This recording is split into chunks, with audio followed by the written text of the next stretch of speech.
Hello friends, कैसे हैं आप सब। Welcome back to my channel. आज मैं फ्रैक्चर के ऊपर केस स्टडी शेयर करने वाली हूं, जिससे कि जाएगा कि फ्रैक्चर के ऊपर हमें केस स्टडी कैसे बनाते हैं। तो अब हम करते हैं स्टार्ट। हमारा टॉपिक है नेक ऑफ फीमर फ्रैक्चर। तो नेक ऑफ फीमर फ्रैक्चर में हम कैसे केस स्टडी बनाएंगे, तो अब हम देखते हैं। सबसे पहले इसमें आता है आइडेंटिफिकेशन डाटा, जिसमें हम पेशेंट का नेम लिखते हैं, एज, सेक्स, एजुकेशन, ऑक्यूपेशन, उसका एड्रेस लिखेंगे वो कहाँ का है। ये सारी चीज़ें आइडेंटिफिकेशन डाटा में आती है। देन उसके बाद होता है history of illness. History of illness में हम chief complaints, present medical history, present surgical history, past medical history और पास्ट सर्जिकल हिस्ट्री बनाते हैं। देन आता है फैमिली हिस्ट्री। फैमिली हिस्ट्री में उसके फैमिली के बारे में लिखते हैं। एंड देन हमारे यहाँ पे है फैमिली ट्री। अब देखेंगे हम फैमिली ट्री में, देखते हैं कि उसके फैमिली मेम्बर्स का हेल्थ स्टेटस कैसा है, उनका ऑक्यूपेशन कैसा है। देन आता है पर्सनल हिस्ट्री। पर्सनल हिस्ट्री में उसकी हम डाइटरी हैबिट्स, एडिक्शन, उसे कोई एडिक्शन तो नहीं है, इसके बारे में लिखते हैं। और उसका सोशल इकोनॉमिक स्टेटस के बारे में लिखते हैं। और देन आता है हमारा लैब इन्वेस्टिगेशन की, हमने इसमें क्या क्या टेस्ट करे हैं पेशेंट के, उसकी हम नॉर्मल वैल्यू और पेशेंट वैल्यू लिखते हैं। देन आ गया हमारा वाइटल साइंस। वाइटल साइन में हम उसका temperature, respiration rate, heart rate, BP, सारी चीज़ों को चेक करके और उसके बाद लिखते हैं। देन आता है मेडिकेशन। मेडिकेशन में हम क्या क्या उसे मेडिकल ट्रीटमेंट देते हैं, कौन कौन सी ड्रग्स दी जाती है उसको। उसके बाद आता है हमारा फिज़िकल एग्जामिनेशन। फिज़िकल एग्जामिनेशन में पेशेंट की जनरल अपीयरेंस देखते हैं, उसका बॉडी बिल्ड कैसा है, height, weight, vital signs, skin का कलर, उसकी आई एग्जामिनेशन करते हैं, ईयर एग्जामिनेशन करते हैं। Then nose, mouth and pharynx, इन सारी चीज़ों का एग्जामिनेशन होता है।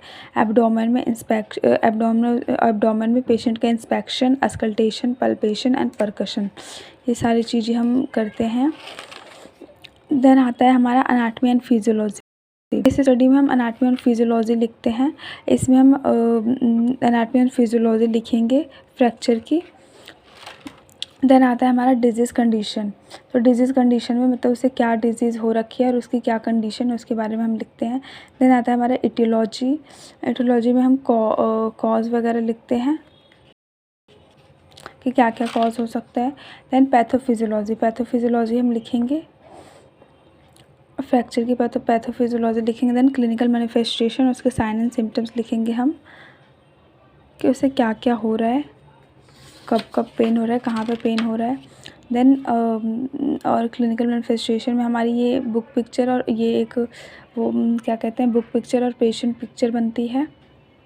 देन डायग्नोस्टिक टेस्ट, हमने क्या क्या डायग्नोस्टिक टेस्ट करे हैं, जैसे रेडियोग्राफी, सीटी स्कैन, MRI वगैरह क्या क्या करा है। देन उसके बाद आती है मैनेजमेंट, हमने कैसे मैनेजमेंट एंड कॉम्प्लिकेशंस। अब हमारा आता है सबसे इम्पॉर्टेंट चीज़, नर्सिंग केयर प्लान। तो इसमें हमारा होता है assessment, nursing diagnosis, goal and intervention. तो इसमें और उसके बाद आता है हमारा इम्प्लीमेंटेशन, रेशनल एवोल्यूशन। तो डे 1 में हमने क्या क्या केयर दी है।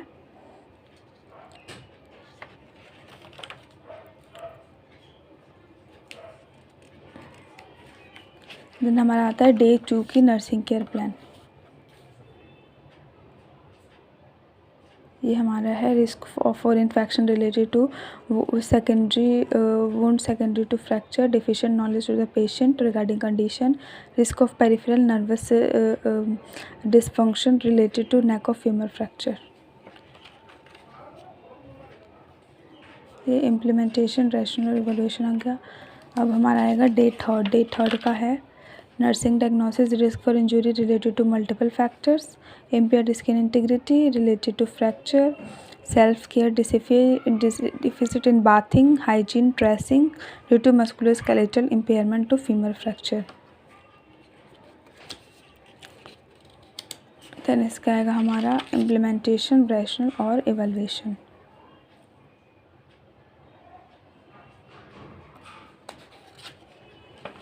देन हमें हेल्थ एजुकेशन प्रोवाइड करनी है पेशेंट को हम क्या क्या हेल्थ एजुकेशन प्रोवाइड करेंगे वो है। देन इसके बाद आता है लास्ट हमारा बिब्लियोग्राफी।